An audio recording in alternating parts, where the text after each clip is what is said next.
5 minutes. Thank the Speaker. I thank the gentleman from Pennsylvania. And I can't help but be amused that the gentleman from Massachusetts says that we refuse to come to the table. As if the gentlelady who will soon be the chairwoman of Appropriations, Ms. Granger, my colleague from Texas, doesn't want to sit at the table with colleagues on either side of the aisle to come to consensus about how to spend taxpayer dollars, or better stated, how to borrow money we don't have. As if that's actually true. What table is the gentleman referring to? What table does he want us to come sit down and negotiate? It's not this table. I don't have the power to offer an amendment on the floor of the House of Representatives, despite being elected by 750,000 Texans. I don't have the ability or the right to be able to stand up for them and have a debate on the floor of this chamber. Everything the American people is watching right now is a complete sham. It's a fraud. A fraud being perpetrated on the American people right before their eyes, right as we head into Christmas, sitting here on the 23rd of December, when 6 years ago, those boys crossed the Delaware.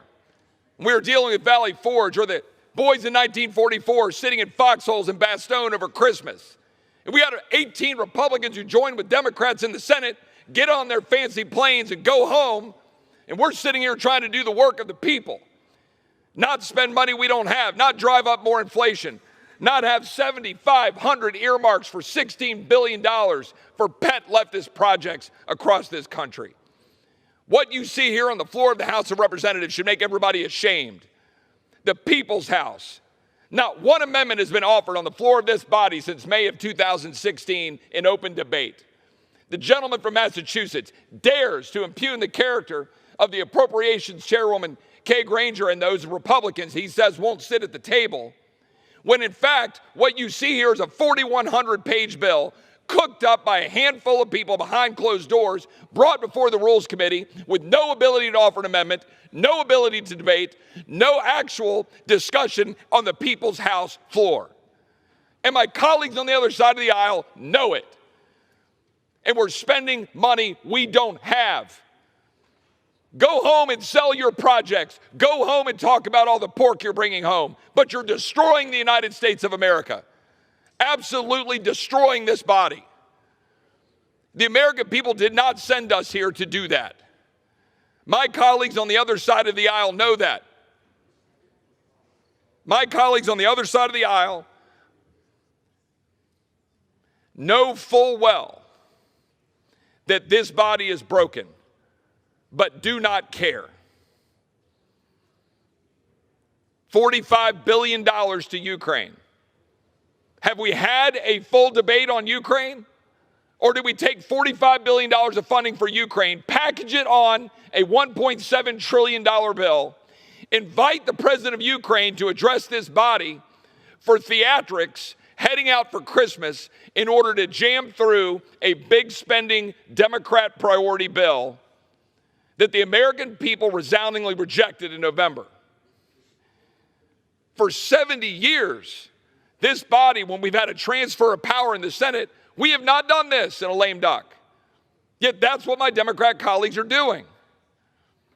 There are consequences to this.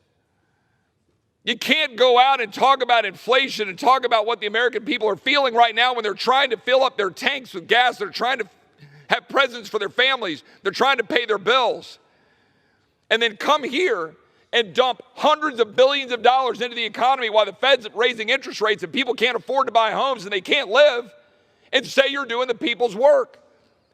My colleagues on the other side of the aisle, night before last, were apoplectic that Mike Lee was daring to challenge the idea that we should have a bill that literally prohibits Border Patrol from securing the border. He wanted to try to fix that, try to extend Title 42. My Democrat colleagues rejected it, and I sat here on the floor, and they were more concerned about catching their flights for Christmas, coming to me and saying, we can't be here over Christmas. Well, why the hell not? The American people deserve us to be here over Christmas, actually fighting for them, instead of trying to catch planes while half this body are going to vote by proxy. Half this body's not even going to be here. And they're lying. They're lying on forms saying that they're voting by proxy for COVID. And it's a lie. and half this body's going to do it. You know it, and it's destroying this country. I'm not going to just sit here and roll over on this. This is going to continue. The American people are going to know precisely what's happening to them by the People's House. I yield back.